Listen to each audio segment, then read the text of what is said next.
Hello. Today we're going to talk about conservation of energy.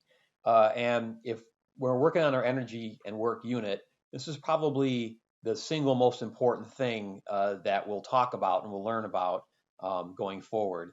This is something you would possibly use in another science or class or any kind of science thing you might do after this class. So we're going to spend a lot of time on this, probably a week and a half or so. I'm going to have some mini videos for you and some examples for you. Um, as you hopefully learned from the the labs you've done online, that you have different forms of energy, okay? And total energy never changes. It just it can change from one form to another, but the total is always there. So, for instance, if you're running and you stop, friction stops you, and that turns all your kinetic energy, that's the energy of motion, into thermal energy. Also, if you push a cart and make it go from rest, then you're turning your chemical potential energy, that's your food you ate, you're turning that into kinetic energy. Or if you're lifting something, you're turning that food energy into height, into gravitational potential energy. So it turns out there's a really long equation that we use to kind of make calculations of this. And so I'm going to start by writing that down. So an object could have kinetic energy, so that's E with little k, okay? It could also have gravitational potential energy, well, that's E with little g, and it could also have elastic energy. There could be a spring or a rubber band stretched. That's elastic energy. Okay, so a reminder, kinetic energy, that's the energy of motion. If something's moving, it has that. The equation for that is 1/2 mass times velocity squared. Okay. Gravitational potential energy, that has to do with an object's height. The higher it is, the more gravitational potential energy it's got. And the equation for that, which we've already talked about, is mgh. And then you could have a spring in the problem. And that if the spring's compressed or expanded, it would have elastic potential energy, EE. And the equation for, so that's for spring, okay? And the equation for that is 1/2 k x squared. As a reminder, all energy is measured in joules, no matter what kind it is, okay? So all three of these together, if I put a big old parenthesis around this, all three of these together are called mechanical energy.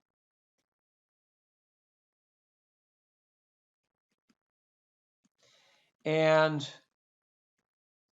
that is simply energy of an object moving or having height. So that's gravitation, that's potential energy or kinetic energy. We call all that mechanical energy. Okay. So an object and a spring could start off with some of those energies. Then we might add thermal energy or chemical potential energy or some other kind of non-mechanical source. So we just call that W, okay? And again, that could be due to a lot of forces. In order of probability of you seeing them, you might have friction doing some work. And if that's the case, it's going to be negative, okay? And we'll talk about that when we get to those examples. Because that's taking energy away from the object and turning it into heat, which we then can't put back in the object, can't use it again. You might also have an applied force. So a person might be pushing or pulling on something, giving it more energy, and that can be plus or minus, okay? You might have a normal force doing work. So for instance, if you're in an elevator, the upward force on you is the normal force. That's what a scale would read. And if you're moving up, the normal force is doing positive work on you. It's turning energy from whatever's making the elevator move, usually electrical energy, and turning that into gravitational potential energy and a little kinetic energy. And also you could have tension. So if there's a string or something pulling, that could be turning one form of energy into mechanical energy. And then once you've figured out how much energy mechanical you've added or subtracted to your system, you then have a final kinetic energy and gravitational potential energy and elastic potential energy. So it's kind of like you're an energy accountant. So you're starting with a certain amount of mechanical energy. You're adding and subtracting some energy to that. That's your W term. And then you end up with a different balance for kinetic, gravitational potential, and elastic potential energy. Okay. Now, for the examples you'll see next, for now, we're going to hold off on having that work done by friction or applied forces. That will come into play, but for the first for the first examples I'm going to show you and the next worksheet or two that you're going to do, there won't be any of that on there. Okay, but I still want you to get used to writing that down. Now, I'm going to do one example in these notes, and I'm going to have a separate video with some more just flat out examples for you guys. Okay. So when you do go to the worksheets, what you're going to see is you're going to see this kind of stuff here. And if you need to pause the video and kind of copy this down, I would suggest you do that. Leave yourself some space up here. We're going to draw a diagram. So if you need to copy those boxes down, go ahead and pause the video and copy those down. All right. So here's what this is going to look like. Okay. I'm going to rewrite that big long equation I had. I'm just going to write up above here for reference. Okay.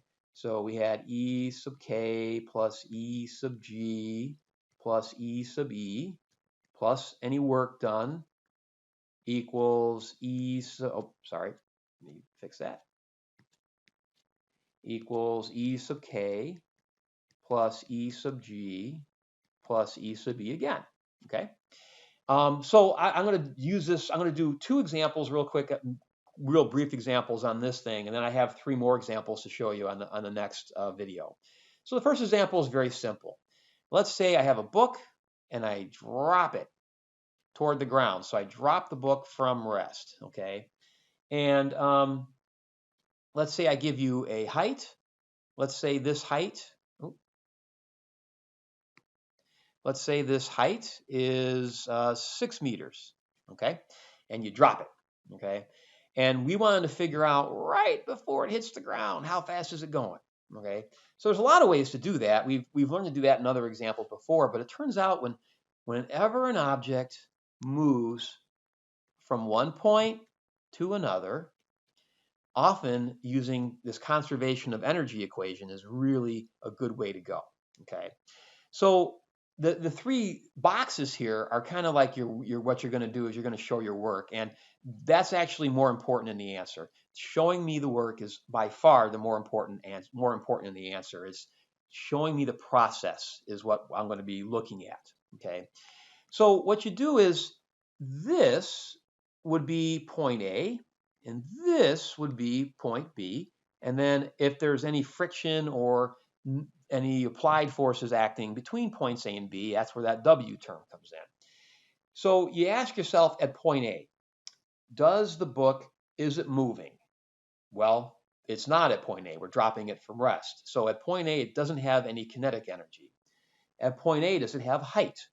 Well, that's something else the problems are going to ask you to do. You're going to decide where you want height to be 0, and I'm going to say the ground is 0 height. You can pick anywhere you want, but that's by far the most convenient place, so I'll call that 0. So yes, at point A, we do have height. So we have gravitational potential energy. At point A, are there any springs or anything? Nope, so we don't have any of that. There's no friction or anything, so there's no W term. So then we have equals. At point B, right before we hit the ground, this is not after we hit the ground.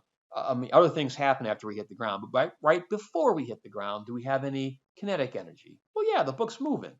So we do have kinetic energy. So I'll put an E sub K there.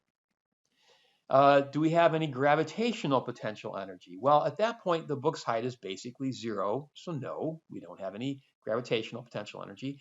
And do we have any elastic potential energy? Are there any springs or anything? No. So this is your conservation of energy equation. You've only put the terms in there that you're going to actually use. It's going to be rare when you're going to use every single term in this equation. Usually you're just going to use 2, 3, maybe 4. I might have a problem with even 5 of them, but you're certainly never going to use all 7. Okay. Now, the next step says the equation for each energy term. So all you do is you say, okay, gravitational potential energy, that's mgh, and equals, and kinetic energy is 1/2 mv squared. So that's all you do is for each of those things you put in what the equation for each one is. All right, and then it says numerical substitutions. Well, one thing I want you to notice, I did not give you the mass of the book, and nor do you need it, because there's an m in all your terms, so you can cancel it out. And you just plug in what you had. So we had 9.8 times 6 equals 1/2, and we're trying to solve for v, so I just leave that as v squared. And then what you're going to see in all the problems, you're going to see like show the math, okay? So for me, I would do 9.8 times 6 times 2 would equal v squared. So v squared would equal, let me plug that in my calculator really quick, would equal 117.6, and then I'd have to square root that, and your v would equal 10.8 meters per second. Okay, so that's how you do all these. Probably the most important part of all that is knowing which things in this equation to go into your first step here. The rest of it's pretty straightforward. Now, these boxes, they're going to be on at the beginning. I'm going to have them on every problem, but eventually I'll stop putting them there. But you're still expected to do those steps exactly like that. Okay. Now, I do want to do one more example. It's going to be the same example, except for we're going to take that book that's at a height of 6 meters, and now I'm going to throw it downward. Let's say at 10 meters per second, and now I want to see how fast is it going when it hits the floor. Okay, so same problem, but now we're giving it a head start. Now, a common error would be, oh, well, when I just dropped it, the velocity was 10.8. I'm just going to add 10 to that, and maybe my velocity at b will be 20.8. Well, no, okay. It's not how it works, unfortunately, because v is squared, it doesn't work that way. So our conservation of energy equation, it's going to be almost the same as this previous one. There's going to be one addition, though. At point A, not only do I have height, but I'm also moving. So at point A, we're going to have kinetic energy and gravitational potential energy. At point B, we only have kinetic energy. We're just moving. At point B, we don't have any height left. Okay. I'll go ahead and plug my equations in. So we got 1/2 mv squared plus mgh equals 1/2 mv squared again. Okay, that would be the second box. The third box would be do your numerical numbers. Well, m, it cancels out again. Now, by the way, that's not always going to be the case. Some more examples I'll show you in a little bit. The m's don't cancel. And then I'm going to plug all my numbers in. 1/2, my starting velocity was 10 squared, plus 9.8 times 6 equals 1/2 times, I'm trying to solve for that v, okay. Let's see, it's 100. We got 50 plus 9.8 times 6 is 58.8 equals 1/2 v squared. I get 108.8 equals 1/2 v squared. I get v squared is 217.6. And my answer would be v equals whatever the square root of that is, 14.8 meters per second. Okay. So what I will do is I will add some more examples in the next video for you to look at, and then you're going to give it a shot yourself. I hope that was helpful, and I'll see you on the flip side.